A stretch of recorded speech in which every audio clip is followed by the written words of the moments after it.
Hello, good afternoon. Guys, dahil maulan ang panahon, wala tayong magawa. Dito lang tayo sa loob ng bahay.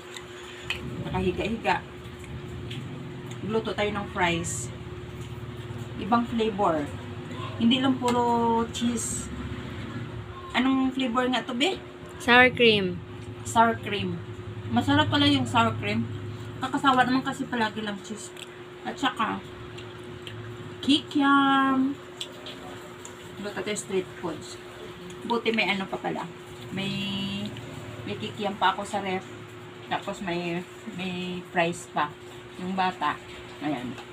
Gawa tayo para may makain-kain tayo.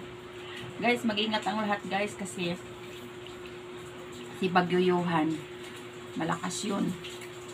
Kaya nag-ingat po tayong lahat. Kung maaari, wala tayong kailangan sa labas. Sa loob lang tayo ng bahay kasi delikado. Kasi lalo na pag malakas yung hangin, baka may mga yero na nasigliparan, yung ganun.